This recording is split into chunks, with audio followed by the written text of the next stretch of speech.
Já, komið sæl góðu hlustundur og verið velkomin í Hlaðvarpið Söguskoðun.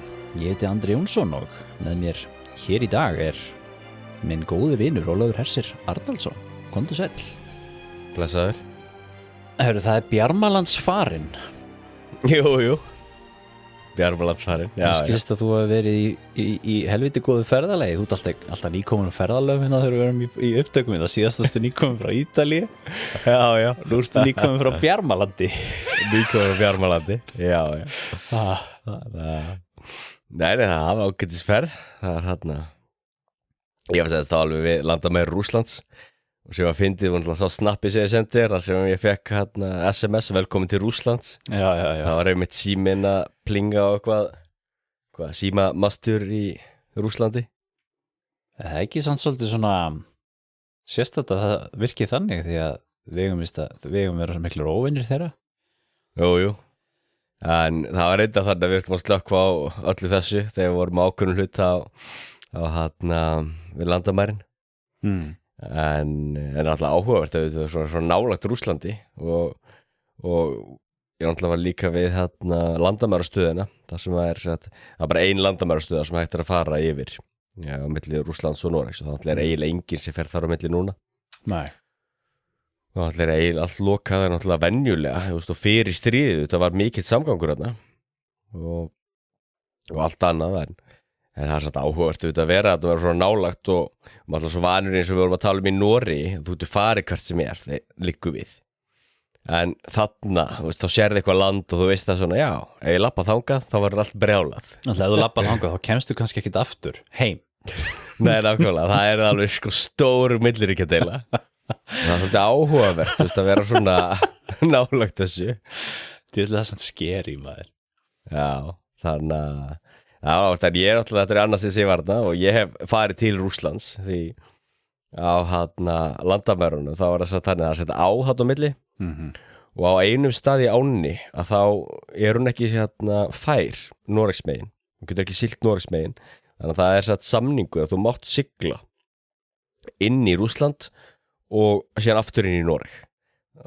Það þýðir þá að þannig hef ég verið í Rússlandi á þessari á. Já. En það er svo hlut á samningum að þú mátt ekki að hægja á þér eða stoppa þér þannig þú verður að sigla með öfnum hraða í gegn. En þannig að það er mín Rússlandsferð. Það var Bjarmalandsförin hans Ólafs. Það var Bjarmalandsförin. Já. En síðan þetta alveg niður njörfaðu þetta og skipulagt. Og svo bara syndi ég þetta í Barentshafi. Það var gaman, það var hressandi. Var ekki kalt? Jú, það var svolítið kalt. Já. En ekki allt morandi mýflugum þarna núna? Nei, það var ekkert mýr núna en ég tók þetta eftir hjá mér núna. Mýið komið hjá mér, ég er allur bitinn. Sástu ykkur að rússa hinum megin við landamærin? Nei, en ég sá svona vaktturna og húsið að brasa í og þessi búa í og þannig. Þeir veitu kannski ekki að tala þetta ef PST að hlusta. Nákvæmlega. En landamærin allir eru vöktuð alveg í þaula og það er svo ekkert launungum máli en þú sérð turnana auðvitað frá landamærum að því að norsku landamærum þannig að þú getur farið alveg upp að norsku landamærum þú veist þetta er þannig að fólk býr bara eiginlega alveg upp við landamærin og svo liggja landamærin bara út í ánni miðri á og meðan að Rússland er allt öðruvísi það mátti ekkert fara að landamærum Rússland þetta er svo framandi náttúrulega fyrir okkur Rússland er alveg lokað og þú mátt ekki fara heldur 10-12 kilometra aður rússnesku landamærunum þannig að það býr enginn upp í rússnesku landamærunum alveg saman hvar það alveg frá frá Barentshafi í norðri og allt austur til Vladivostok og það eru myndavélar og sensorar og turnar og öryggisverðir og hermenn og allt þetta með frá öllum rússnesku landamærunum. Já. Þetta er allt annað en það sem við erum búin. Einmitt. Þetta er áhugavert að vera þetta og fallegt í Finnmörku og minni voðalega mikið á Ísland bara. Svona birkihríslur og vindur og kalt og skýjað og allt þetta. Þetta var bara svo að vera komin heim. Nákvæmlega. Heyrðu, við erum Hlaðvarpið Söguskoðun. Við komum hér saman annarslega til að ræða saman sögu og sagnfræðileg málefni og áfram gengur hlaðvarpið staðföstum gangi að sumrinu. En já, áfram gengur hlaðvarpið og við vorum hér í síðasta þætti að tala páfann.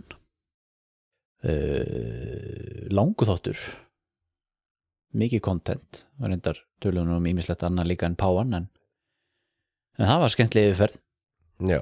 Og í dag ætlum við að fara okkur á aðeins norðlægari slóðir.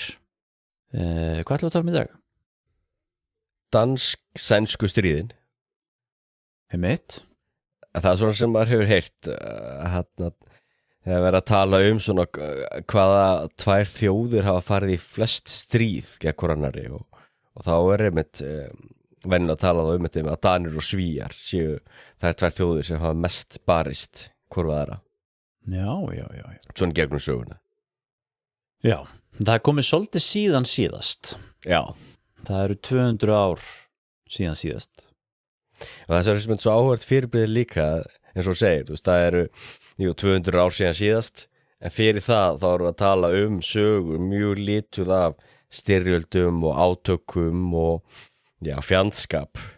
Og það er náttúrulega svo áhugavert, sérstaklega í ljósi þessa norræna samstarfs sem er svo mikilvægt í dag. Og þetta, vinur okkar, frændþjóð okkar Svíjar og allt þetta og norrænt samstarf í hinu og þessu og meir. Og sérstaklega núna líka í NATO, þegar Svíjar og Finnar eru komin inn. Það er svo áhugavert að ef maður horfir á þetta þá í, 2000 ára sögulegu samhengi, að þá þetta náttúrulega kannski undantekning, þessi 200 ár sem, og sérstaklega kannski síðustu, 70 ár. Einmitt. Á svo góða sambandi. Sko, ég er með listan hérna yfir stríðin, svona allan að þau sem eru skráð. Já. Og það er auðvitað svolítið svona, kannski skilgreiningaratriði, hvernig þú skilgreinir svona hluti, og þá sé ég sko hérna byttur við 1, 2, 3, 4, 5, 1, 2, 3, 4, 5, 6, 7, 8, 9, 10 stríð sem ég tel á tímabilinu 1563 til 1814. Já. Og þau getur verið fleiri sko. Já. En þetta er svona allavega það sem að ég hef búin að skrá hérna niður af svona stríðum sem hafa nafn. Já. En þetta er mjög áhugavert auðvitað og auðvitað þú segir í sérstaklega í samhengi við það að þessi lönd eru svona náin og hafa verið og það kannski tengist auðvitað líka þessari sögu að þessi lönd auðvitað voru líka náin á miðöldum, voru náttúrulega saman í Kalmarsambandinu áður en að þessi stríð byrja. Já.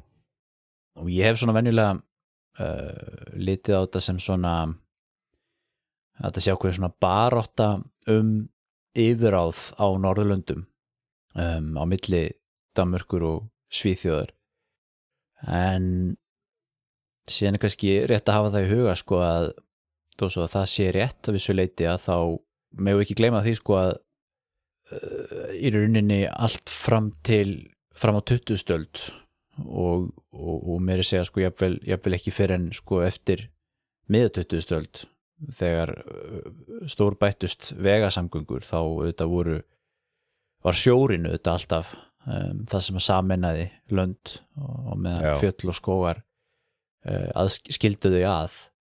Já. Og kannski má í rauninni segja sko að þessi barátta á milli Danmerkur og Svíþjóðar sé auðvitað ákveðnu leyti barátta Skandinavíu eða Norðurlönd en ekki síður barátta Eystrasaltið.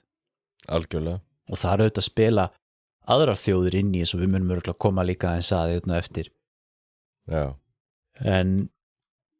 En já, við ætlum aðeins svona að ræðum þessi málefni, hvernig Danmörk og Svíþjóð hafa endalaust verið í styrjöldum og litað sögu Norðurlanda.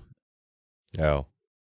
En það er eitt í þessu nefnilega sem ég datt í hug, eða mundi eftir þegar við ætlum að fara að tala um þetta, að það var lítil frétt hérna fyrr á sent á síðasta ári. Ég held að það veri hausti 2024 danska konungsfjölskyldan, kóngurinn sem sagt, eða fann það drottningin, hún hættið ekki eitthvað kóngur núna, sem sagt, þau voru að breyta skjaldarmerkinu sínu. Já. Manstu eftir þessu? Jú, ég man eftir þessu. Af því að þess að ef maður googlar skjaldarmerki konungsins, þá er það svona skjöldur sem að samastendur af 4 skjaldarmerkjum saman. Og það er þá sem sagt dönsku ljónin 3 eða ekki, og það er ég veit ekki að googla þetta snögt hérna. Já, googla þetta, ég þekki þetta ekki. Ég man ekki hvernig það lítur út. Hérna er þetta gamla skjaldarmerkið þess að það var fyrir, þá voru þið með svona skjöldurinn skiptir í fernt, og þú ert með þess að danska, það eru svona 3 ljón sem er sko danska ríkið, svo eru 2 ljón sem er Slesvík, og síðan ertu með niður í vinstra horninu sko, þar ertu með 3 skjaldarmerki saman í einu. Það er þess að færeyska geitin, kindin, eða hrúturinn, og grænlenski björnin, ísbjörnin, og síðan 3 kórónur, 3 gular kórónur á bláum bakgrunni. Já. Og þetta eru þetta fyrir þá sem og þau sem eru vel að sér í heraldri, hvað er orðið aftur, svona skjaldarmerkja fræðum. Já. Þekkja það auðvitað að 3 kórónur eða 3 krúnur er einmitt merki Svíþjóðar. Já. En núna voru þess að breyta þessu þannig að í staðin fyrir að vera með þessar 3 krúnur, þá voru þær teknar út, og grænlenski björnin fær svona heilan 4 fyrir sig sjálfur. Já. Og færeyska geitin fær heilan 4 fyrir sig sjálf.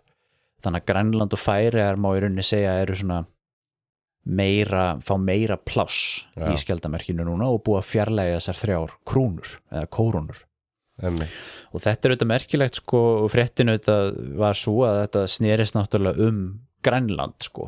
Já. Því þetta var náttúrulega þessum tíma þeirra, þegar sko Trump skilur að mátt ekki sko segja einhverjum hálfkæringi eitthvað Grænland, og það fór alltaf á hliðina.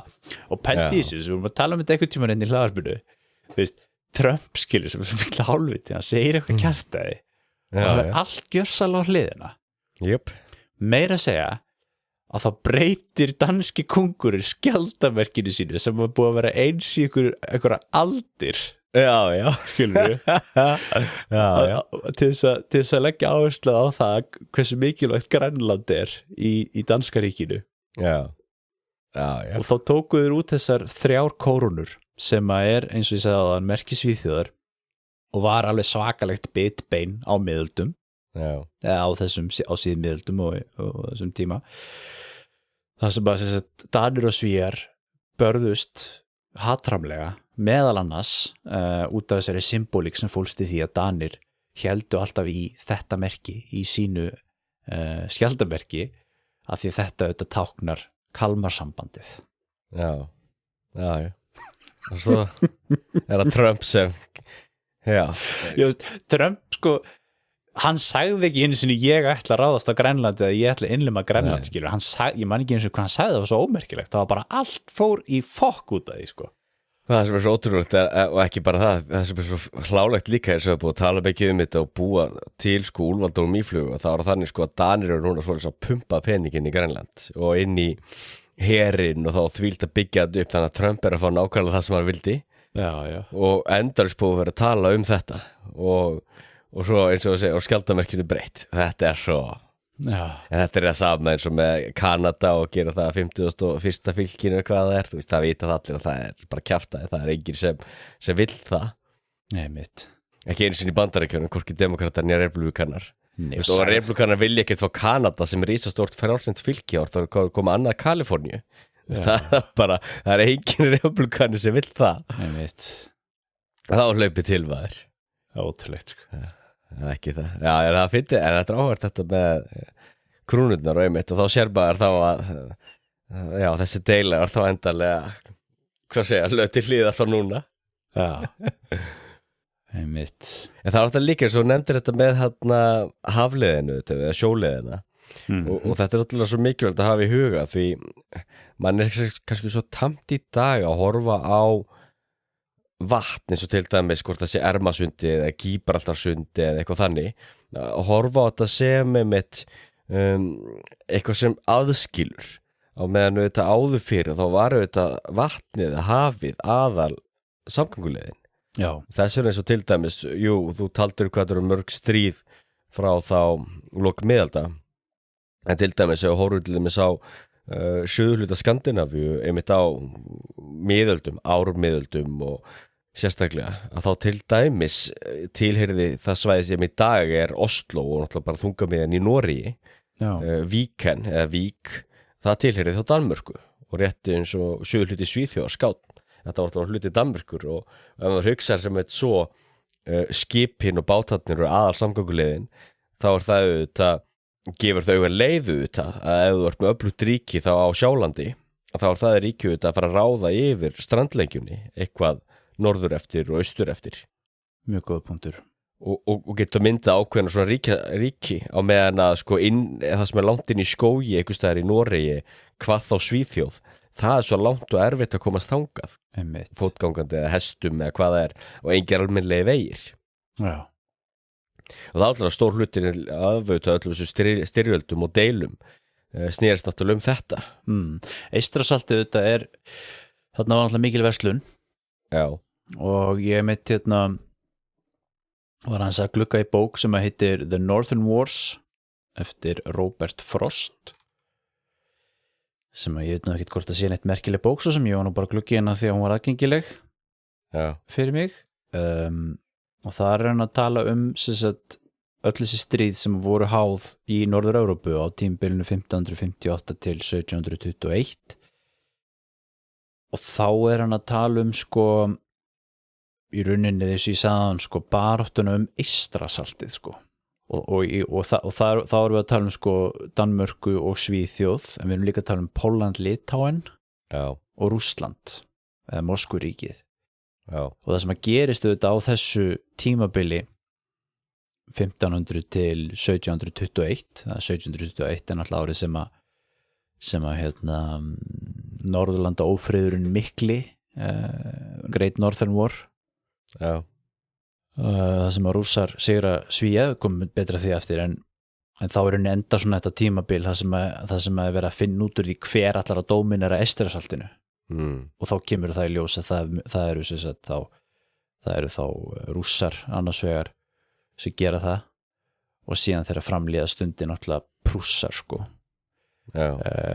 og þeir sem að enda það sem við sjáum auðvitað á þessu tímabili við sjáum náttúrulega ris og fall Svíþjóðar sem stórveldis og við sjáum fall Póllands, Litáen og við sjáum mikla breytingar auðvitað á Danmörku þar sem Danmörk fer frá því að vera svona hálfgert stórveldi yfir í að vera svona hálfgert smáríki en kannski aðalega svona og mér fannst svolítið áhugavert ég ætlaði að segja þér frá því að í þessari bók það var svolítið áhugavert ég tók niður í það sem hann var að segja frá margt svona sem maður spáir ekkit oft í það var að tala heimildir þessi stríð og segir að það sé oft sagt að sagan sé skrifuð á sigurvegurunum sem vissulega rétt en það er ekki alveg þannig að tapararnir skrifa ekki söguna þeir gera það sjálfsögðu en það er bara það að þeirra verkari vilt ekki þýtt yfir í ensku já það er mjög gott já. Þannig að í þessum engilsaxneska litteratúr sem við langflest lesum þetta, ég meina nú þetta við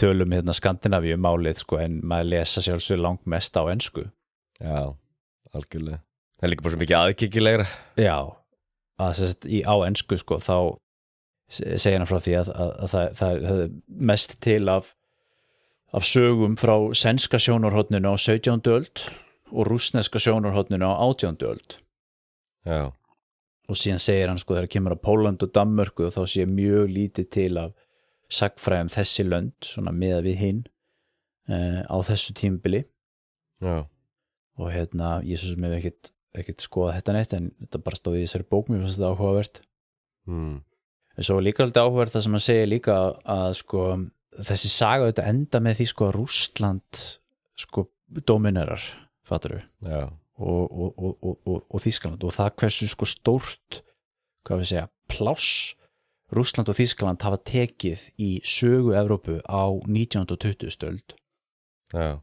og í sagnaritunum 19. og 20. öld og á 19. og 20. öld þá gleymist auðvitað stundum þessi lönd sem töpuðu sko í valdabaráttunni sem þá eins og Pólland, Litáin og Svíþjóð sko og Danmörku út í það farið og það svona líka hefur alltaf verið í þessari svona þjóðnislu sagnaritun þessara ríkja að það alltaf svona þessi tendestis að skrifa sko vöxt Rússlands fram að Eystrasalti og vöxt og sameiningu Þýskalands þú veist frá Prússlandi þessari hvað hann að kalla ofvaxna virkið skilurðu að tala það sem svona náttúrulega þróun skilurðu það svona þannig eins og þau var alltaf að skrifa með þessari þjóðnislegu sagnaritun skilurðu þetta sé svona náttúruleg þú veist svona eðlileg þróun einhvern veginn að Moskvuríkið vaxi fram að náttúrulegum landamærum sínum sem við Eystrasaltið skilurðu og einhvern veginn Þýskaland eða Berlínaríkið sko það einhvern veginn vaxi fram að út í Eystrasalti líka sko og hann var að benda það sko að þetta auðvitað sjálfsögðu ekkert sjálfgefið sko, það auðvitað líka bara þannig með allt í þessari sagfræði og í heiminum eins og hann þú veist, það ekkert sjálfgefið í þessu og það hefði ekkert þurft að breyta neitt svakalega miklu í sögunni til þess að skiluru eða eins og þetta leit út skiluru snemma á 18. öld að þá hefði það alveg geta verið sko Pólverjar eða Danir eða Svíjar sem hefðu geta orðið þetta stórveldi sko og til dæmis áhugavert að hoppar aðeins aftur í tímanins og lítur á allir með 30 ára stríði 1618 til 1648 sem við talaðum áður þá allir með var Danmörk það kannski ekki kallað stórveldi en allavega stórt ríki, öflugt ríki í Norður-Evrópu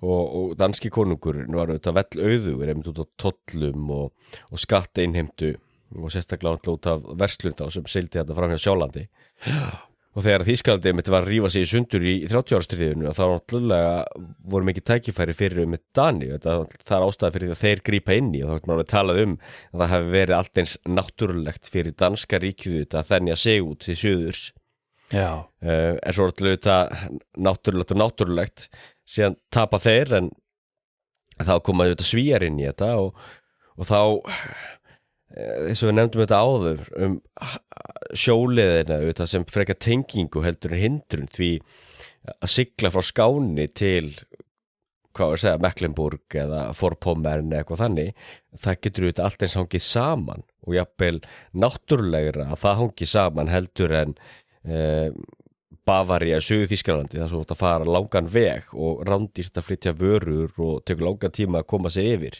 það er miklu fljótar að sigla frá Lübeck til Malmö eða hvað það er og það er náttúrulega áhugavert þegar maður setur þetta í svona samhengi að þessi Eystrasaltið þetta er náttúrulega hvað var að segja haf sem þetta hefur tengt þessi lönd mikið meira heldur en sundrað samanber það er svo að Danir upp á sitt mesta þá réðu þeir auðvitað yfir stór hluta Suður Svíþjóðar og meira að segja eitthvað af Eystrasaltsríkjunum og fáni Dana til dæmis Dannebró, ég er svo lélur í dönskunum Dannebró allavega féll nú af himnum í einhverju krossferð þarna í, hvort það var ekki Eystrasalti á hámiðöldum Danmörk nú bara eitt af þessum elstu konungsríkjum Evrópu, eða ekki?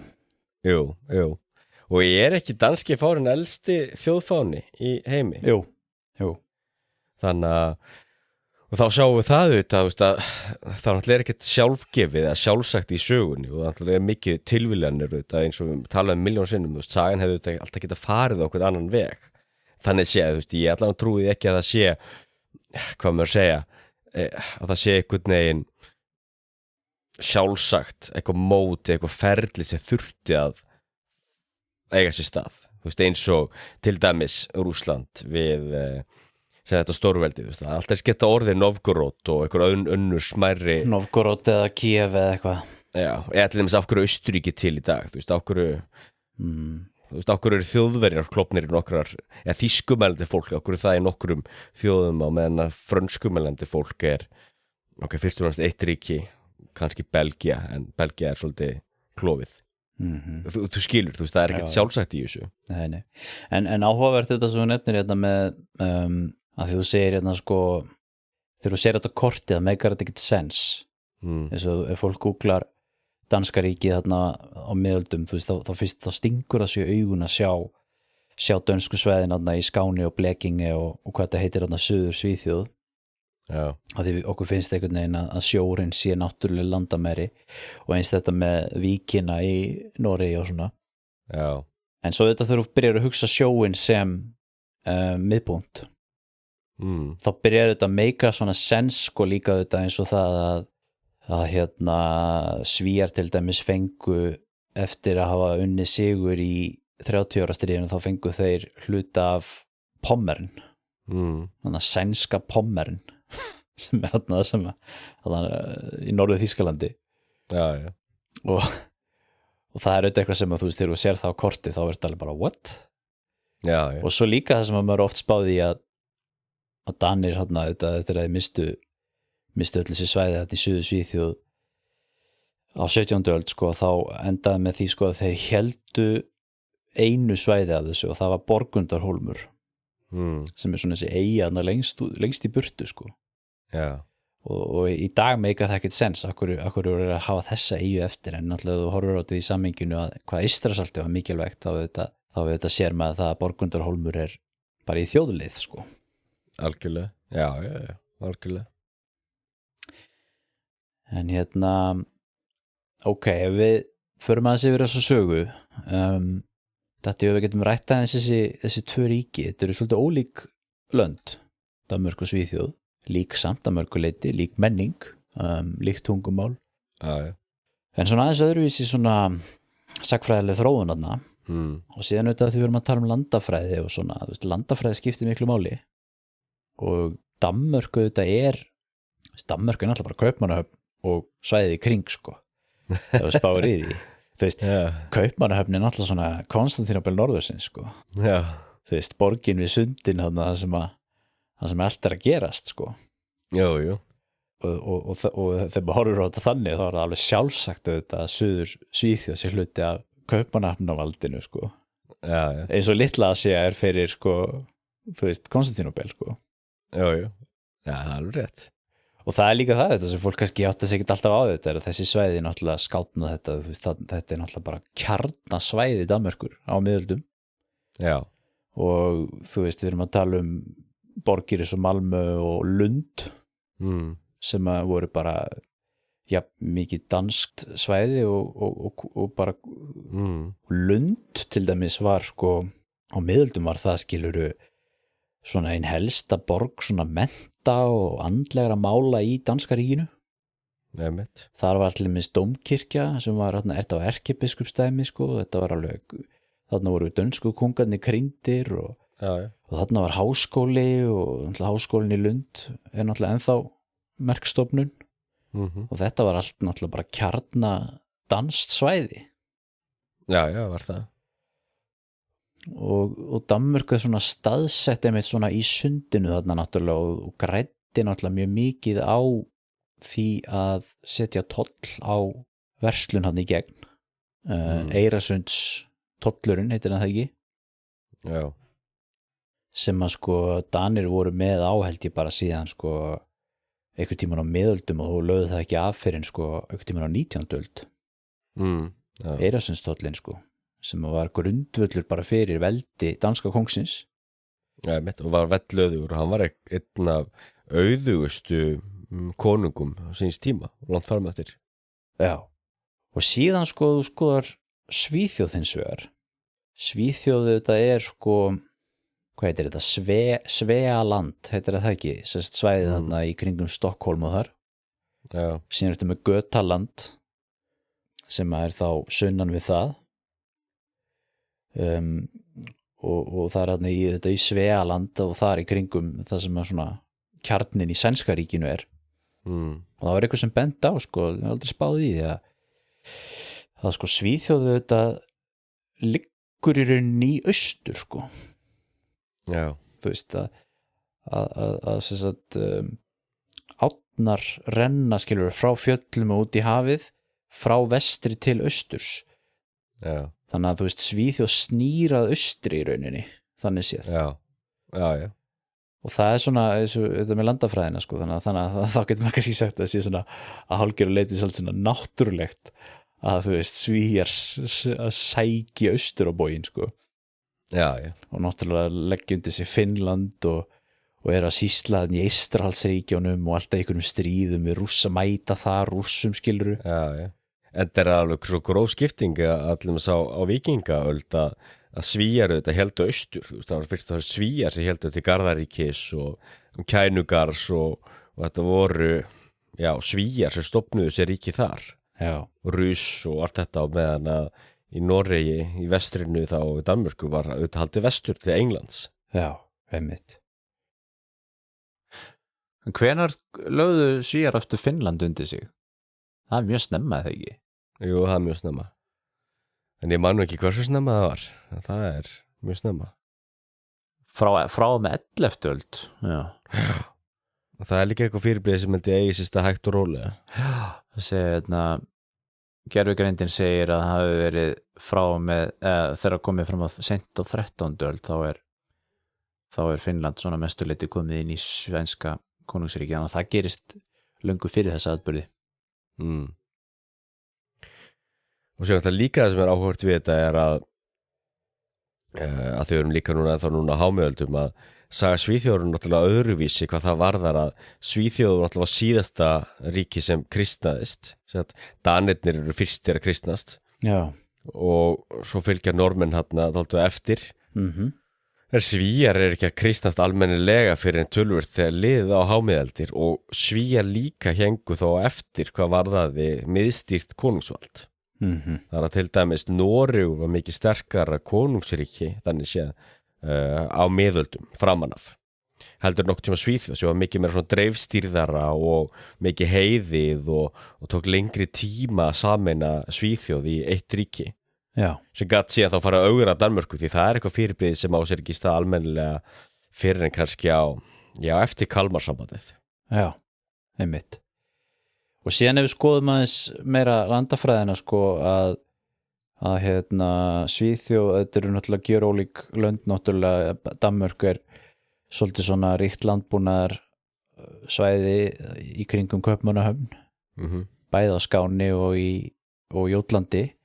Svíþjóð hins vegar svona frekar lélegt svona norðurhjara land en hins vegar þetta ríkt af hráefnum eins og málmi og voru þeir ekki bara með einhverja einokuna stöðu líku við bara alla tíða á kopar eða hvað það var, einhverjum málmi. Það þekki ég ekki. Man ekki hvaða málmur það var. Já. Og það hefur stundu verið nefnt að þessi hráefni sem að Svíar bjuggu yfir laðaði að erlenda fjárfesta líka á svona á meðan Danir höfðu ekkert að þessu sko. Nei, og svo líka mikið af söðunlöndum að hafa náttúrulega verið, hvað maður segja, náttúrulega svona fastar út af því að það var svo afskekt. Eins og þannig allir með þann dag í dag í Svíþjóð, stór hluti norður Svíþjóðar, það býr eða lengi þar. Já. Það er mjög strjálbýlt. Já. Svo Svíar auðvitað mikið af timbri líka. Já, mikið af því. Og Danir höfðu ekki mikið af því.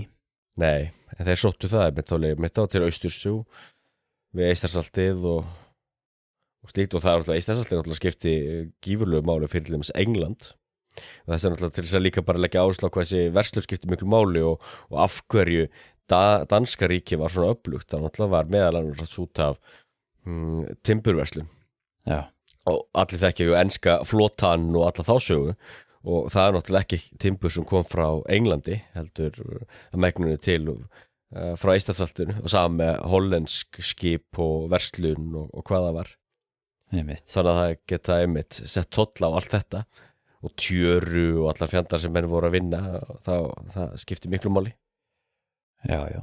og svo að geopolítikin í þessu þetta Danmörk náttúrulega verandi staðsett þar sem að hún að þá þetta geta þeir sko verið að taka þátt í stórvelda pólitík í Vestur-Evrópu og í Þýskalandi Já.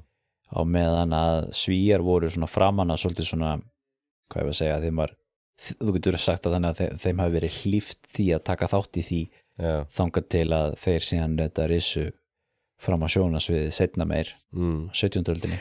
Og það er líka áhverjum punktur þetta er að tala sko svona jaðarsvæði og miðja að því eins og þetta eins og nefndum við kristnin það er ekki tilviljunu þetta að Danir voru fyrstir að taka upp kristni ég man ekki hvernig það var, hvort það var 980 eða 950 eitthvað þar bil svo er alltaf Íslendinga fylgja eftir þetta árið 1000 og norðmenn að kristna svona 1030 1030 og svo Svíjarnir ekki að fylgja fyrir tölvört eftir 1100 og eitthvað Já og þá náttúrulega hangir þetta líka saman með það náttúrulega kristninu þetta og miðstýrt konungsveldi og styrking konungsveldis náttúrulega eru bara tvær hliðar á saman pening og þá náttúrulega Svíjarnir náttúrulega hengu svo langt eftir þetta náttúrulega mikið lengra þannig seti Svíþjóð og sérstaklega þau hugsa þetta sem svo að Suður Svíþjóð tilheyriði og danska ríkinu í einhverju mynd og meðan að þú ert með allar þessar miklu skóga og já, mikið lengra til Rómar bókstaflega og miðjunar í mið-Evrópu og Vestur-Evrópu þannig að þá eins og nefnir þú veist að talar að vera hlíft og það var alveg rétt þú veist þegar hinra þessi menningastraumar kannski tóku lengri tíma auðvitað að bæði bókstaflega komast til Svíþjóðar og síðan að hafa áhrif en sér sáu samt auðvitað að Svíþjóð auðvitað fylgir í sama kjölfarið auðvitað með hægt og rólega styrking konungsveldisins og kristnin og menntun og erkibiskupsdæmi og allt þetta Einmitt. En svo samtidig finnst mér líka svo áhugavert að horfa samt á hvað að kalla kannski tækifærin í landinu því náttúrulega eins og í dag er náttúrulega engin spurningu þetta Svíþjóð er náttúrulega langt fjölmennasta ríkið þú veist það er ekki einhver 10 milljónir í Svíþjóð 10, eitthvað á meðan í Danmörku eru 5 milljónir, 5,5 ekki normenn eitthvað svipað Já, þeir eru öflugastir, eða stærstir, já. Svo búa þeir til Volvo. Jú. Og það var skjótt að normenn alltaf pröfuðu líka að vera með sinn bíl, troll. En það gekk ekki. Já, veist það fyndið. Keri tröllabíl. Oh my god, hvað er rastalegt. Troll. Já, svolítið hallarslegt. Já. Herðu, ok. Við byrjum að þessi Kalmarsambandinu það er auðvitað svona í kjölfarið á því sem að þessi saga hefst þannig sé að því þá ætlar að tala náttúrulega mikið skýrari auðvitað skýrari ríki að því auðvitað getum að talað hvað að segja vikingaöld og eitthvað þannig miðaldir en þá náttúrulega með allt annað þá náttúrulega með þessa persónulega konunga þú veist, það er auðvitað svolítið annað fyrirbrigði þannig að þessari alveg sammálaðir þú veist, bara ef einhver hlustandi að spá í því af hverju eru að byrja þar þú veist, af hverju ekki tala miðaldir þá var þetta fullt að stríðum auðvitað milli Danmörkur eða danskar konunga og sænska konunga eitthvað þannig á miðöldum en nú náttúrulega kannski meira að tala þetta ópersónulega fyrirbrigði sem ríkið er já. sem kannski auðvitað meira verður til auðvitað upp úr Kalmarsambandinu og tekur kannski sína endanlega myndu auðvitað eftir 30 ára stríði Já, og þetta það sem að gerist náttúrulega á þessu tímabili sem bara 1500 til 1800 til þess að gera þetta einfalt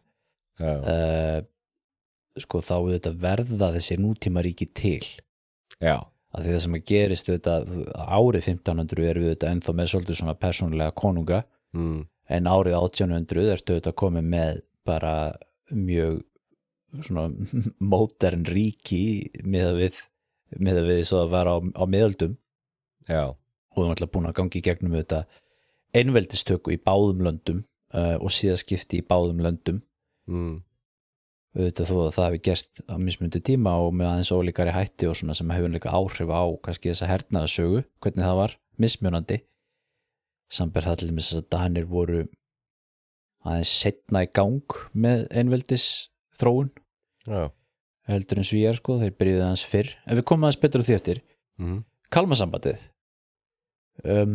það var áhugaverð tilraun mjög svo tókst ekki alveg. Nei. Það var auðvitað þeirra átti að sameina Danmörku, Noreg og Svíþjóð, Ísland og Grænland og Færeyjar í eitt ríki. Og það var svona persónusamband, það var svona United Kingdom, má segja. Já. Og það flosnar upp úr því snemma á 16. öld, 1532 það ekki árið sem Svíar ganga úr Kalmar sambandinu með því að gera uppreisn og þetta mikið eða alls konar sögu þar. Því Danir hafa yfirhöfnina Danir hafa yfirhöndina í Kalmarsambandinu eða ekki. Jú. Við erum að tala 1397 til 1523. Þetta alveg 120 ár. Og þar verður Danmörk svona ráðandi ríki og Svíar og stundum Normenn og ekkert svo sáttu við það. Nei. En það sem kannski, ef við byrjum að tala aðeins með norska hlut, það sem náttúrulega áhugaverð þar að hvað maður segja, náttúrulega norska konungsfjölskyldan náttúrulega deyr út þetta í Noregi og norski aðallinn mikið náttúrulega deyr til dæmis upp úr svartadauða og slíkt. Og það sem svo áhugavert náttúrulega að þú ert þá ekki lengur kannski með og sterka innlenda elítu, aristokratju, þú ert ekki með aðalsmenn sem einhvern veginn sá sér hag í því að berjast fyrir sjálfstæður ríki, eins og þá, sjálfstæður ríki, það bara þá Noregi, en sá sér þá frekar hag í því að vera í þessu sambandi við Dani, þannig að þú fær aldrei sama mótþróa eða uppreisnar hug einhvern veginn í Noregi. Og meðan það sem gerist í Svíþjóð og þetta náttúrulega einföldun það sem ég að tala núna, en það sem gerist náttúrulega í Svíþjóð hægt og rólega og ég nokkuð viss að myndi skoða allir með hagfræðitölur og verslun og uppbyggingu í Svíþjóð. Það sem að sjáu þá einmitt að eftir því sem Svíþjóð varð sterkari ríki, sem þá meira verið að vinna auðlindir, meiri landbúnaður, verið að brjóta land til ræktunar og að byggst upp hægt og rólega innlend sænsk elita og aðalsmenn sem verða ríkari, að þá velja þeir náttúrulega stærri og stærri hlutdeild í stjórnskipun ríkisins. Já. Og í ákveðin einföldun fá þeir það ekki í Kalmarsambandinu því að þar eru nú þegar danskir aðalsmenn sem auðvitað vilja ráða og stýra og þaðan þannig getum að tala að útskýrt svolítið af hverju þessi uppreist síðan hægt og rólega vex fram í Svíþjóð og síðan sem endar í því þegar Svíþjóð klífur sig út úr sambandinu. Einmitt. Og fer að vinna að því að reyna að ná löndum eins og Skáni og öðrum svæðum sem höfðu þá nú þegar búið tilheyra einhvers Danmörku eða danska ríkjunni einhverju mynd í fleiri 100 ár. Var þetta ekki Gústaf Vasa sem að leiðir þessu uppreist? Jú. Og verður svona fyrsti kóngurinn svona eftir þetta? Jú. Og svo var þessi Vasakonungar sem stýra þarna langt fram eftir. Þetta þá bara ykkur ætt í Svíþjóð, þegar ekki? Jú. Einmitt. Og það eru þarna alls konar atburðir þarna Stockholms blóðbaðið. Já. Það sem Danir drápu sænska aðalsmenn. Já. En þetta endar með því að þeir kljúfa sig þarna út og Kalmarsambandi líður undir lok og svo gerist það þetta svolítið svona fljótlega í rauninni á sama áratug að þessu nefnir Noregur þarna, það rennur það ríki meira og minna inn í Danmörku 1536 er svona ártalið sem er oft notað. Heyrðu, talandi þetta, ég eftir þessu, ég var að lesa það er vefsíða sem heitir norgeshistorie.no sem er svona eins og kannski ekki svo ósvipað vísindavefnum það sem svona fræðimennir að skrifa svona greinar sögu Noregs og náttúrulega sem að ætti að sjálfsögða háskólinn ætti að sjálfsögða að gera líka með Íslandssöguna sem merkilegt að þessi ekki búin að því þetta er líka til í Danmörku Danmarks já og held í Svíþjóð líka og þar er eitthvað grein það sem er verið að fjalla þegar normenn gengu inn í eða urðu að svona héraði í Danmörku þá segir hann sagfræðingur sem að skrifa þetta serina 1536 lágpunkturinn í sögu Noregs. Já. Noregur var hluti af Danmörku og fekk mótmælenda trú tredd nedover örene, eða sem sagt mótmælenda trúin var, þú veist, tróðið og kokið á þeim. Já. Hvað sagfræðingur á 21. öld skrifa svona, skilur? Nei, þú veist, svo sittir þetta í. Bældi í þessu, þú veist, það myndi engum íslenskum sagfræðingi þetta í huga skrifa svona þú veist, við erum svo löngu komið fram úr þessu, sko. Lágpunktur í norskri sögu. Já, það rosalega gildishlaðið.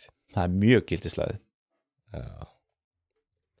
Það var líka, við höfum að tala þetta að því við nefndum þetta líka með kort. Þess vegna svo áhvert að þú horfir á kort, þá getur maður kannski hugsa með sér, það ekki náttúrulegt að Noregur og Svíþjóð séu saman. Okkur maður með þessi fáránlegu lungu landamæri, en auðvitað raunveruleikjunu í náttúrunu auðvitað sá að þú ert alltaf með þessa rosalegu fjöll og þennan fjallagar sem tegir sig alveg syðst og norður og norðaustur eftir. Þannig að til dæmis þá hefur samgangur á milli Þrándheims til dæmis og Svíþjóðs ekkert verið það mikil vegna þess að það var það mikil ferð og það erfitt að fara þarna á milli og þá er alltaf verið afturkomin í þessu að þá getur maður sagt að það sé ákveðnulega kannski skynsamlegra að Noregur sé ríkjasamstarfi Danmörku út af siglingaleiðum og allt fer til vesturs. Sjálfsög. Í staðin fyrir austur yfir fjallgarði. Þó að auðvitað hafa Noregur verið þvingar síðan inn í samband við Svíþjóð eftir Napóleónstyrjaldirnar. Þá allir við tala allt aðra hluti og aðra samgöngur og slíkt.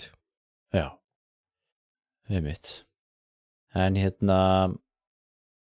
síðan sko eftir að kaldastriði eftir að Kalmarsambandinu lauk, sko, þá byrjar þessi rimma fljótlega bara á 16. öldinni með þessum stríðum og þau snúast nú svolítið kannski það að gera upp þessa atburði, það ekki?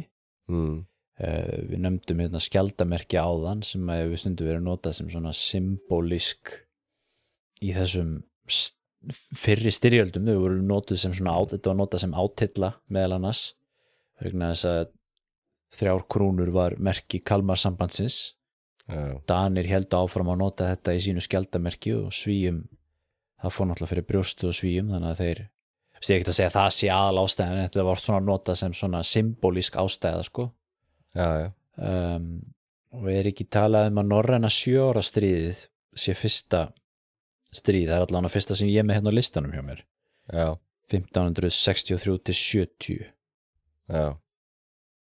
En sko, ok, við þurfum ekki að tala þessi stríð eitthvað í smáatriðum, þetta eru svo mörg stríð og en þau eru þessi sagðan, þau eru cirka 10.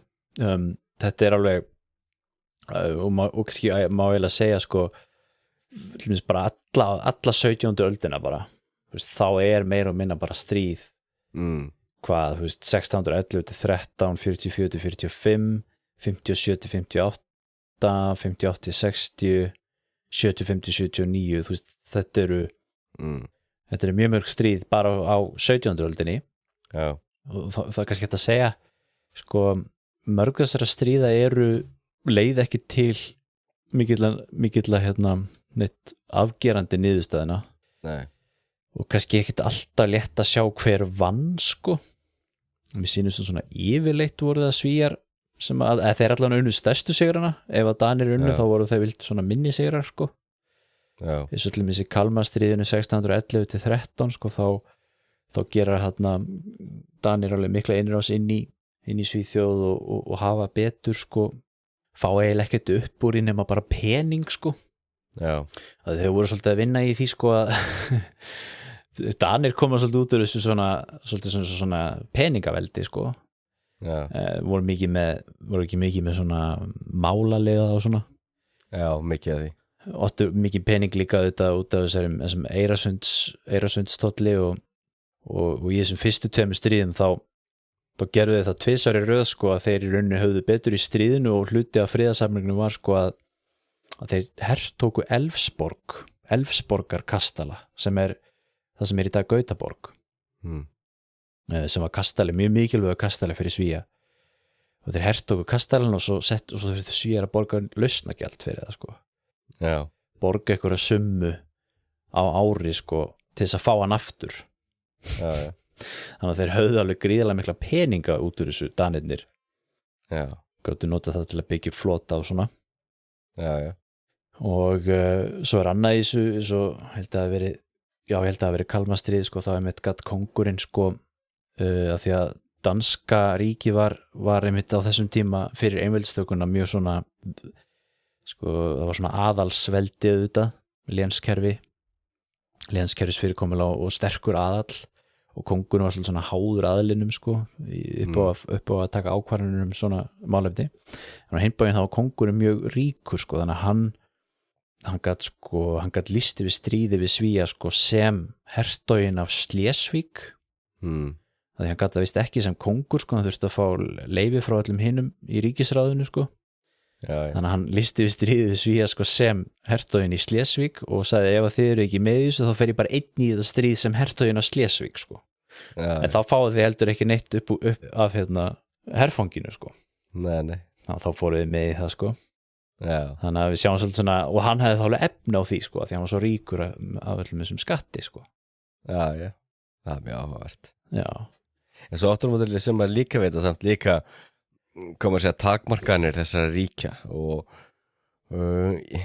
hvað það varðar hvað skattheimtan og virkjun samfélagsins var takmörkuð sem þú sér til dæmis í því að þetta er ekki allsherjarstríð það er ekki barist í síðasta blóðdropa og það er allt eða ekkert heldur er barist en svo sjá mennu þetta strákar, þetta er það helviti dýrt er þetta ekki komið gott og þá setjast menn niður og svo samið og þá er niðurstaðan oft kannski eins og nefnir ok, við borgum eitthvað aðeins eða fáum þennan kastala en þið borgum okkur svona mikið og fáum það tilbaka þetta er náttúrulega rosalega framandi fyrir okkar hugsun átt í dag þar sem stríð er bara allt eða ekkert einmitt það er bara all in og rosalega mikla tilfinningar og persónulegt og allt þetta eða allir þess bara svo fyrir setni heimstyrjaldu þetta voru, það var bara allt eða ekki neitt sem hefur verið jafn framandi fyrir einmitt 17. aldar menn unconditional surrender nákvæmlega unconditional surrender fyrir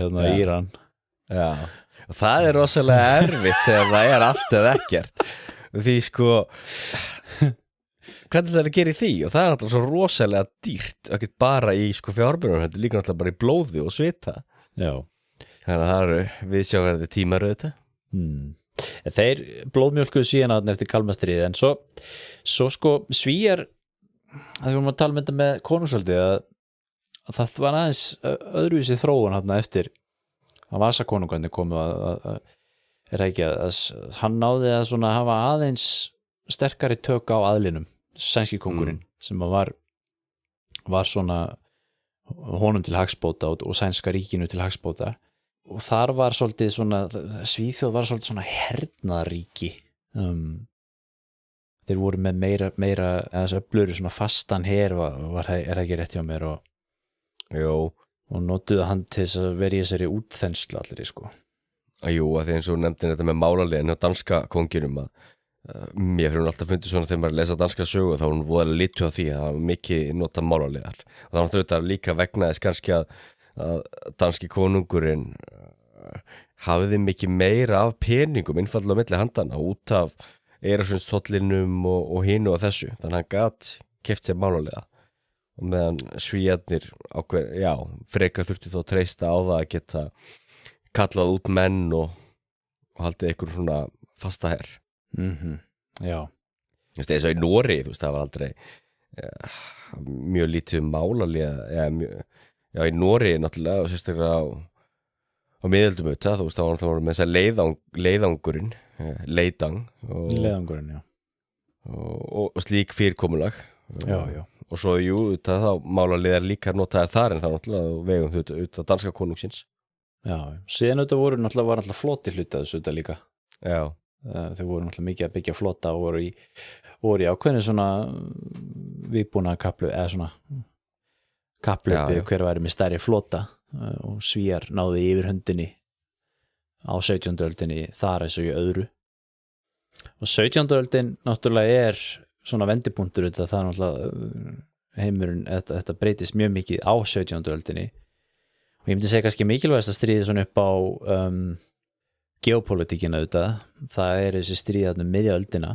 1657 til 60 sem að svolítið á reiki hvað þau eru kölluð ég hef nú séð að þau eru kölluð eða ég segi tvö því það fyrra og seinna Karl Gustaf stríðið hef ég séð það kallað í íslenskum literatúr stundu kallað Krabbekríken og Bjelkefæten á Skandinavíu málinu eða á norsku, veit ég hvað kannski heitir eitthvað annað í Svíþjóð og Danmörku það getur vel verið en þetta til dæmis þarna, og svo annað þarna fyrraöldinni sem að heitir Torstensson stríðið og svo með Kalmar stríðið en það má alveg segja að það verið svona ákveðin vendipunktur þarna eins og segi í þessu Karl Gustaf stríði 57 til 60 þessum tveimur stríðum því þá auðvitað verið þessi hróaskildu friður 1658 það sem að Svíar fá gríðarlega landvinninga af því að, eins og þú segir áður fyrir hafði þetta verið meira svona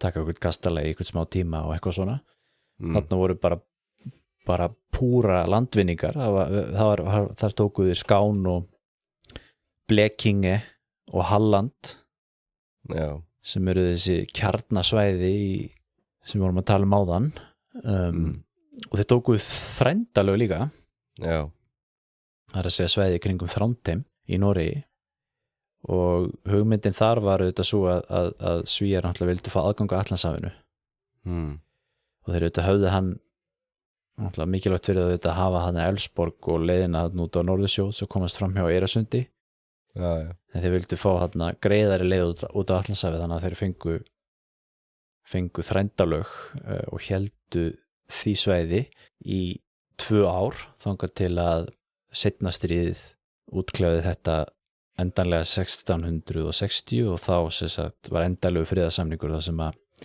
Danir fengu Þrándheim eða Þrændalög aftur og Borgundarhólm en Svíar auðvitað héldu eftir náttúrulega til þessum Skán, Blekinge og Halland og það mjög stór breyting það er mjög stór þessi en líka áhugaverð saga því nú ætlum við búin að horfa sérstaklega á suðrið á öllum þessum tíma líka þá voru líka miklar allan að voru deilur og stöðu og deilur Norður Skandinavíu Lappland og ég nefni þetta náttúrulega núna sérstaklega vegna sem ég náttúrulega var á þessu svæði og við vorum að fá allan fyrirlestra og mikið verið að tala um þetta og allt frá miðöldum og frameftir þá náttúrulega voru deilur það hver þetta hefði yfirráð yfir Lapplandi og Lappland á í dag þú veist Norður Svíþjóð og Norður Noregur og Kólaskagi og Norður Finnland þegar náttúrulega var töluverð auðæfi þarna þá sérstaklega hinn og þessari svona gráföru einhver feldir og svona og verslu náttúrulega við samana og samaskattur og ekki tala finnagull og hitt og þetta og þetta eru þessar landamæradeilur voru ekki útklæða fyrir hvað Noreg varðar voru ekki landamæri sett fyrir seinustu landamæri sett þetta 1826 var ekki líka landamæri við Rússland þá og áhugavert að þau landamæri náttúrulega klufu þvert á eða klufu auðvitað fólk sem bjóð þarna eins og okkur mann ekki hvað heita Skoltesamer held ég, það var allir þjóðflokkur eða fólk sem var þarna en það sem var svo sérstaklega líka að kirkjan skipti svo miklu máli þarna og til dæmis voru kirkjur notaðar til þess að afmarka og setja landamæri þannig að til dæmis það kirkja kirkja, norsk kirkja sem heitir Óskar den Andres kapell kapell Óskars Annars sem var það mikilvægt að það var Svíakonungur hann gaf þá nafn sitt og var ekki skírnarfont og meira af því að það var kirkjan sem markaði landamærin, mikið meira heldur en eitthvað virki eða eitthvað slíkt. Já, ertu að tala um þess að landamæri þá sóknarna eða Nei, landamæri Noregs og Rússlands. Já, mennur að landamæri sóknarna sem afgera þessi ríkislandamæri á endanum eða? Nei, ekki, þú ert ekki komið með nákvæmar sóknir á þessu tíma, heldur meira að kirkjan sett upp til þess að sína að þetta hérna lúterst yfirráðasvæði og því það sænski konungur sem stýrir hér. Og meðan hérna rússnesk réttrúnaða kirkja og þess vegna þetta rússneskt landsvæði. Já. Þannig að það til dæmis þannig sko að ef þú skoðar núna, ef ykkur hefur áhuga að skoða landamæri Noregs og Rússlands, þá sér maður að Rússland nær töluvert inn í það sem maður geti ímyndað sem væri Noregur, þar sem þessi grens, þessi Jakobsáin og það í raun og veru landamæri Noregs og Rússlands, en þeim ekki fyllt alveg, að þegar myndi fylgja ánni bara beint út í haf, að þá töluvert svæði sem ætti þá rússneskt, en það tilheyrir Noregi, en það sem austamegin við Jakobsána, það allt saman landsvæði sem Noregur fékk í staðinn fyrir það að Rússar myndu fá lítinn blett í kringum kirkju sem hafði verið reist þarna áður. Þannig að þeir Rússar gáu eftir töluvert landsvæði til þess að fá að halda í kirkjuna þegar svo þetta verið heilagt land. Og þarna hafa verið kirkjur sko lengi, litlar kapellur og veit ekki hvað og trúboð og allafana. Þannig að landamærin í dag, að við erum að tala um landamæri líka Noregur, Svíþjóð og allt þetta, að landamæri rosalega litu líka af kirkjum og trú. Og það einmitt að sluta því okkur sem skolti samar hafa átt mjög erfitt uppdráttar í Noregi vegna þess að þeir eru réttrúnaðar, rússnesk réttrúnaðar. Það var ekki gott í lúterska ríkinu. Já, ég vissi það ekki. Þannig að þá eru það rauninni svona indigenous réttrúnaðarhópur þá í Noregi. Já, og mjög flókin saga og allavega vandamál sem hefur verið í kringum þetta, en til dæmis þannig ef ykkur fer til til Austur-Finnmerkur, þá eru þarna dálítið af kirkjum sem eru byggðar bara sérstaklega í þeim tilgangi að sýna það að hér sænski konungur, þá líka konungur Noregs sem ræður, hér Rússland, hér rússneska keisaradæmið. Og kirkjur notaðar sko í pólitíkinu og valdamörtinu, mjög áhugavert. En þetta auðvitað áhugavert líka náttúrulega normenn höfðu þetta verið að skattleggja eins og þú segir auðvitað norður Skandinavíu alveg síðan bara á miðöldum. Já. Og auðvitað gerðu þá Danir tilkall til þess út af því. Já. Þannig á 16. öldinni og svona. En þegar Svíþjóð byrjar að koma þarna fram á 16. öldinni þá það ákveðið svona provocation auðvitað þegar þeir til dæmis fara að leggja sko claim á þessi norðurhéruð sko. Og þeir gera það til dæmis með því að sænski kóngurinn á einhverju tímapunkti sko setur það inn í titlarununa sína að hann sé konungur man ekki hvernig orðað, norður Lapplands eða norður svæðana eða eitthvað svona. Já. Og þá var það meðal annars átitla til að fara í stríð sko, einhver tíma á 16. öldinni sko. Já, mitt. Það svo alltaf líka eftir því sem leiða þá alltaf jógst landnám þarna í norðri. Samanber það hvað við taka sér dæmi, Kirkjunes til dæmis sem 3000 eitthvað manna bær í dag. Það ótrúlega að sjá munin á Kirkjunesi árið 1900 og 1920. Þá allt innu bara búin að reisa þarna bær og meðan var eiginlega ekkert þarna 1900 og 2-3 hús eða eitthvað. Og það náttúrulega eins með Norður Svíþjóð. Já, en aðeins aftur að þessu með Suður Svíþjóð og Skán og svona, svolítið athyglisvert, ég var að lesa það sko að það tók alveg nokkra áratugi að svona sænsku væða þetta svæði. Já.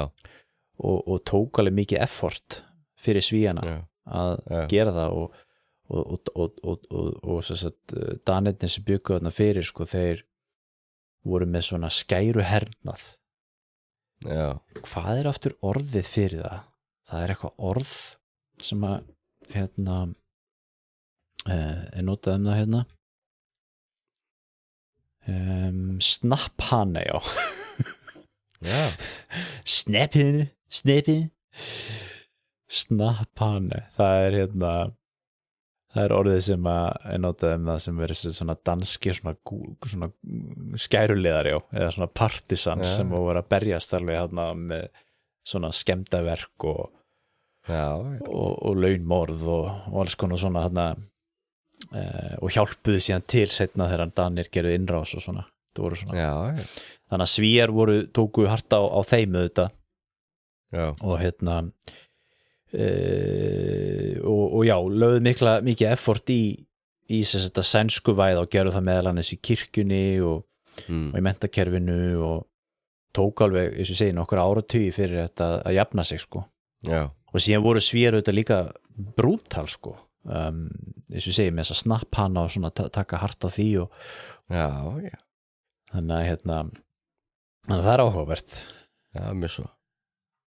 En svo samt líka, já, það sem er náttúrulega líka svo erfitt, það auðvitað að breyta einkennum fólks, eins og til dæmis ef tekur til þess bara Suður-Noreg, Kristian Sandsvæði til dæmis, alveg syðst í Noregi, það fólk til dæmis í mállýskan mjög lituð á dönsku, til dæmis svona mikið svona linmæli og slíkt og það eins auðvitað á Skáni og Skátnir auðvitað með sínar mállýskur og auðvitað nálaði með Danmörku auðvitað hefur gífurlega áhrif og svo reyndar líka áhugavert, ég skráði það dálítið síðan svona yfirliti yfir hér og þessu svona sjálfstæðis hreyfingar í Evrópu og þá meðal annars vist einhver lítill flokkur, þetta mjög lítill flokkur sem hefur það sem stefnumál að berjast fyrir sjálfstæði Skáns. Skánski þjóðaflokkurinn. Já. Það er svona áhugavert að það sé til. Já. Þó að það sé nú frekar svona fáir í þeim flokki en það þó til. Það hlýtur að vera eitthvað djók bara. Ég veit að það var alltaf hlutið á svo líka, þú veist, það var einmitt eitthvað í hvað heitir það ekki, Bæjarlandi, Bavaría. Já. Og eitthvað svona fleiri, þú veist, það alveg til eitthvað svona, já, nokkrir félagar, nokkrir kallar í einhverjum hóp. Já. En þetta algjör jaðarhópar. Þessi var annað svo svolítið mikilvægt í tengslu við þessar styrjaldir og þessar breytingar í kringum 1660 og tapinu á Skáni var það að þetta áfall sem Danir eru fyrir það varð meðal annars til þess að Danir drefu í því að grípa til innveldistöku.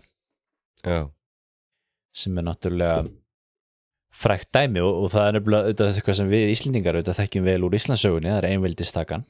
Já. Og Kópavogsfundurinn 1666 þegar grétu og hann í blekið auðmíkjættir að skrifa undir einveldishillinguna, sko. Já. Þetta var svo mikið þetta er alltaf svona fyrir okkur við lærum þessu sögu þetta sem eitthvað svona hluta í eitthvað svona baráttu Íslendinga við eitthvað danskt konungsvald og eitthvað svona en þetta er náttúrulega einveldistaka náttúrulega þetta efling danska konungsríkisins á kostnað aðalsins fyrst og fremst. Já. Og Íslandu þetta bara eins og önnur héruð í danska ríkinu taka þátt í því. Já. En þarna var víst sko danski kóngurinn tók aðalinn á teppið eftir þetta áfall og sagði við á að það var í þeim að kenna þeir eru tapað svona hryllilega í þessu stríði og núna væri helmingurinn annar handleggurinn að danska ríkinu farinn og það var að því að aðallinn er alltaf að vinna á móti kónginum og þetta gengur ekki lengur og enda með því að þeir ná að koma á einveldis stjórnarskrá ef þannig má orðið komast 1660 og það auðvitað breytir mikið því hvernig danska ríkið auðvitað þróast verður auðvitað miklu öflugra ríkisvald þá eftir það. Já. En maður getur þó sagt að það hefur svona ekki hjálpað þeim svona til lengdar að vinna gegn Svíunum. Nei, því þeir fóru auðvitað í stríð, Skánarstríðið hvernig var það 1675-79 þá ætluðu þeir að endurheimta Skán tókst það ekki þó þeir hefðu fengið hjálp frá snapphönunum eða hvað hétu tókst það ekki og það sem er að gera þarna þessu tíma eins og maður tala um nú ætlum búin að tala um þessi stríða milli Danmerkur og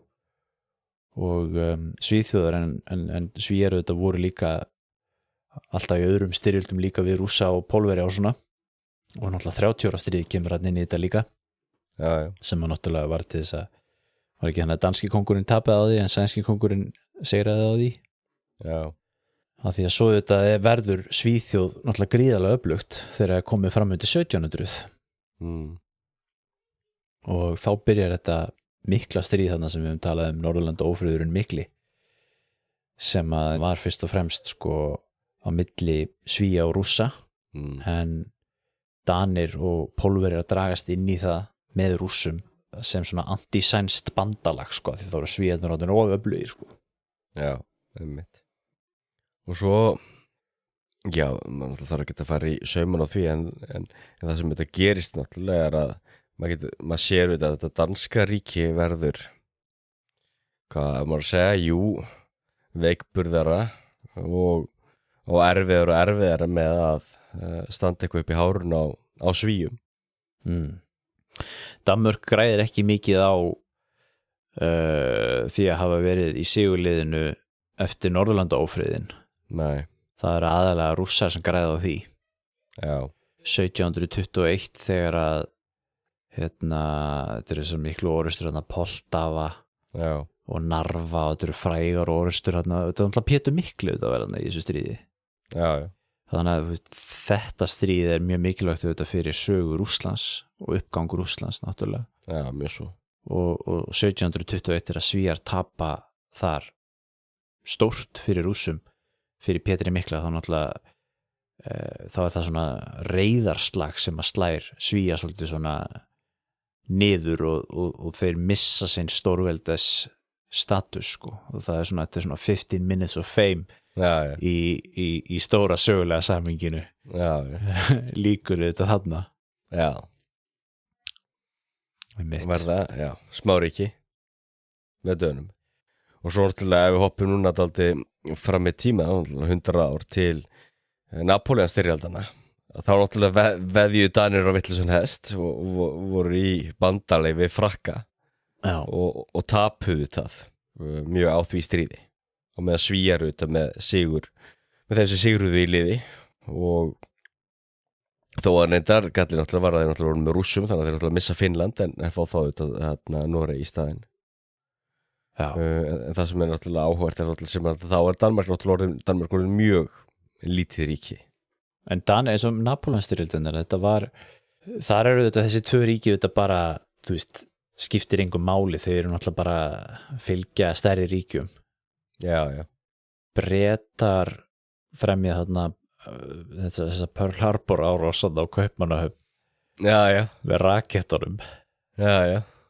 það er hvað danska flottanum ég veit að þið séum það sem gerist síðan þá eftir því sem líður á 19. öldina og náttúrulega sérstaklega síðan þegar tapa síðan náttúrulega Slesvíkurstríðinu það er þetta náttúrulega gegn Prússum er að þá breytist náttúrulega líka þessi danska þjóðarsál og þá kemur upp þessi hugmynd Danmörku sem þetta smáríki litla Danmörk þjóðríki lítið þjóðríki og spáríki þú veist líka þú veist, þetta er lítið ríki, þetta er lítið þjóðríki og þú sér þetta endurspeglast til dæmis í sálmum og sálmabókum Grundtvík til dæmis sem er stundur nefndur sem svona faðir danska þjóðríkisins hann alltaf var prestur og sálmahöfundur og hans sálmar eru sungnir enn þann dag í dag mjög vinsalir í Noregi líka og hann mikið einmitt gerði út á þetta Danmörk sem þetta litla ríki og það er náttúrulega svo sérstaklega gaman og áhugavert að bera það saman við hvað við segja til dæmis danska konungin í byrjun 30 ára stríðsins þegar hann galvaskur heldur inn í Þýskaland og ætlar að berjast við sko keisara hins og heilaga rómarska keisaradæmis þú veist munurinn þannig að hann er svo rosalega mikill stórkonungur í Norður-Evrópu sem að taka þátt í hinum þessum styrjöldum með mikinn her og flota og allt það í það að vera bara svona lítill konungur með litla þjóðríki sitt. Já. Þetta áhugavert auðvitað, þetta tengir síðan auðvitað inn í aðra hluti sem við höfum rætt hérna í hlaðvarpinu auðvitað, þess að við höfum talað náttúrulega svo Schleswig-Holstein stríði, við höfum talað baráttunum Grænland og svona upplust danska ríkisins auðvitað því að þetta náttúrulega spilar inn í náttúrulega sjálfstæðisbaráttu Íslendinga síðan þessi hugmyndu auðvitað að Danmörk eigi að vera þjóðríki og sé bara lítið ríki. En byrju Svíar, voru þeir bara rólegir á 19. öldinni? Já, ef mann rétt ekki Napóleónsstyrjöldin síðasta stríð sem Svíþjóð tók þátt í. Já. Svíþjóð hefur ekki verið stríðið síðan þá og Svíþjóð slapp alveg við fyrri og seinni heimsstyrjöld þannig að og utan við NATO allt fram til hvað ekki, ár síðan gengu inn 2. En það mjög svona drengilegt að með þetta svona, já við prófuðum einu svona að vera stórveldi og það virkaði ekki og þá bara látum við það liggja. Já að búið að pröfa þetta og svona gekk ekki og og þetta var gott bara. Það komið gott. Það frekar fyndið mitt. Já. Er eitthvað fleira sem við ættum að taka sem við þurfum að nefna í tengslu þetta? Það náttúrulega spilast inn í þetta náttúrulega menningarstríð líka. Það náttúrulega handritasöfnunin. Já, til dæmis. Við töluðum nú það. Og Óli Ormur, já. Það voru handritasöfnun og erum ennþá handrit í hérna Svíþjóð, íslensk sem arflega því einmitt. Þá alltaf sé, eins og við tölum þetta, þá sér maður alltaf, þú veist, hvað svona margar hliðar á svona deilum, þú veist, það alltaf þetta menningamálun líka, þú veist, það líka í samkeppni þetta söguna og hvað maður kalla það, svona ímyndaða fortíð eða raunverulega fortíð, allt eftir því hvernig maður vill horfa á það. Já. Þessi en líka eitt sem mér finnst áhugavert að tala það að við höfum nefnt hann John Mearsheimer og þessi stórveldapólitík hans. Já. Og hugmyndunum, mér finnst það áhugavert munurinn á hvað við kalla svona raunhyggju eða hugsjónum. Einmitt. Það þáttlega með sér að áhugavert að maður getur alveg talað svo að hefði ekki verið skynsamlegast fyrir Danmörk og Svíþjóð að vera bandamenn gegn til dæmis Rússlandi eða gegn Prússlandi. En það náttúrulega þá við að gefa okkur nú þegar, þú veist, hvað skynsamlegt og hvað ekki. Meðan að ef allar horfa bara á kalt valdabröltið, að þá auðvitað danskir hagsmunir að geta stýrt þessu öllu. Já.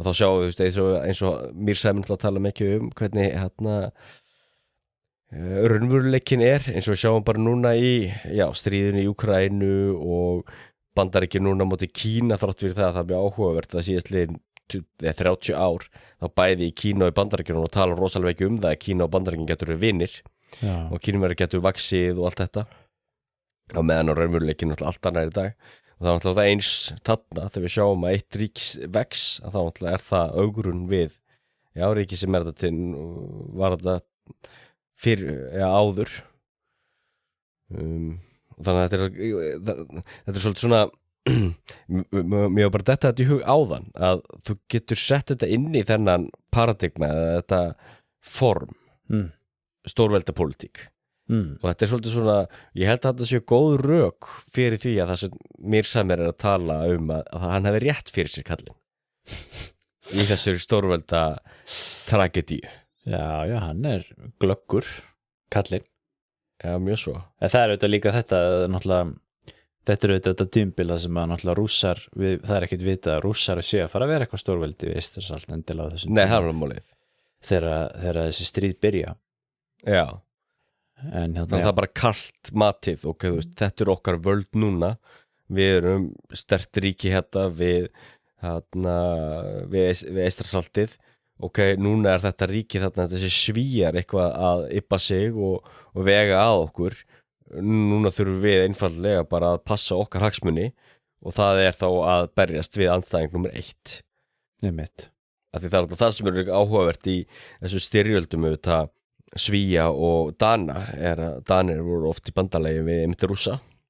Það náttúrulega þessi realismi sem þú varst að tala um og það er þessi realismi ja. veist, það eins og bara seinni heimsstyrjöldin Bandaríkin og Sovétríkin þetta náttúrulega bara 2 pólar en þeir ná samt saman svo spila alltaf náttúrulega hinn stórveldin inn í sem að eins og alltaf í þessu og þess vegna þannig skjótin aftur eins og með það sem Mírsæmur talar þegar við tala náttúrulega um Indland nú Bandaríkin og Indland mikið að vinna saman og mikið verið að styrkja sambandið og það var áhugaður þegar hann var í Indlandi núna daginn og það var að spurður ok, en hvað gerist þá ef Kína séðan dettur út úr öllu þessu ímyndum okkur að verða eitthvað hruni eitthvað þannig og Indland verður næsta stórveldi og þá brosti mitt Mírsæmur og ég maður ekki nákvæmlega hvað hann sagði en inntækið í því var að það er alveg augljóst það er bara deilur á milli Indlands og Bandaríkjanna það var bara Indland og stóri andstæðingur Bandaríkjanna af því það er alltaf það sem þessi stórveldapólitík gengur út að þú ert alltaf að berjast við stærsta andstæðingin á hverjum tíma og það getur fljótt breyst og það er alltaf svo áhugavert að þetta lengi vel var stærsta andstæðingur Dana auðvitað Svíjar og eins með Svíþjóð stærsta andstæðingur var Danmörk og svo bara gerði samningar og unnið með eins og hendar hverju sinni og svo áhugavert að þessi sögulega framvindu og þróun leiðir síðan til þess að bæði ríkin eru smáríki í dag já. Og mistu stórveldi sín sem auðvitað eitthvað sem þeir vissi ekkert þegar að byrja að flosta upp úr Kalmarsambandinu en það var svona áhugavert þegar við einmitt núna horfum tilbaka kannski getur maður sagt það í öllum þessum styrjöldum og sem við erum búin að tala um þessi 10 stríð og þessi valdabarátta þarna og að kannski voru Danir má segja að Danir hafi verið heppnir að Svíjar hafi ekki bara tekið Kaupmannahöfn og haldið henni mitt en það er þetta hlutið kannski að þessum smáatriðum í þessu sögum því stórveldin England Holland þau voru alltaf eitthvað að grípa inn í það er alveg típist brest er alltaf að grípa inn í til þess að passa upp á að einn verði ekki öflur en hinn og það þetta skiptir líka máli fyrir hinn ríkina því að þau vilja til dæmis ekki að Dani verði oföflugir upp á hann Eyrasundstoll og svo vilja menn heldur ekki að Svíjar verði oföflugir og svo framvegis og eins þú veist ef eitthvað Þýstríki hefði orðið öflugt þarna í Norður-Þýskalandi og reynda að leggja þetta undir sig þá hafði einmitt einhver greipið inn í til þess að halda jafnvægi einmitt en það er kannski áhugavert að það er ekkert sem er sjálfgefið í sögun eins og við sögum hér í upphafi hlutinir hefur getað farið öðruvísi en nú aftur móti í dag að það voru þannig að ef þú ætlar að horfa á einhverja skandinaviska mynd þá er eiginlega alltaf einhver sem talar þar sænsku eða norsk mynd eða er dönsk mynd þá er einhver sem talar norsku eða sænsku eða hvað það er því samstarfið er svo mikið að þá færður alltaf styrki frá hinum og þessum og mér finnst það svo fyndið með þetta Norðurlanda samstarf það er svona ein birtingamynd þess og þetta er þetta í huga því ég var að horfa þetta að svo norska bíómynd í gær og það var einmitt mamma eitthvað stelpunum hérna, hún talaði alltaf bara sænsku og ok, af hverju með sænska leikonu jú, það er alltaf þetta Norðurlanda samstarf með peningar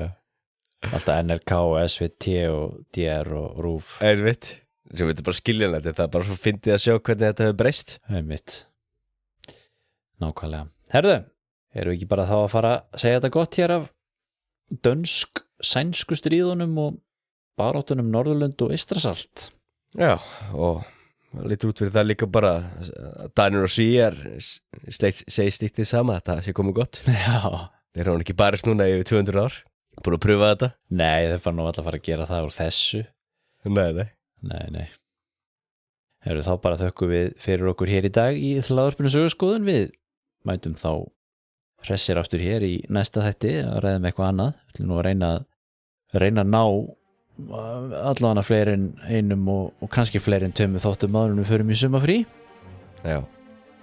við minnum hlustendur á Facebook síðu þáttarins og netfang þáttarins söguskoðun@gmail.com og vefsíðu þáttarins söguskoðun.com en til að hafa samband á söguskoðun@gmail.com eða á Facebook og þið sögðu hvað við hérna í dag verið þið sæl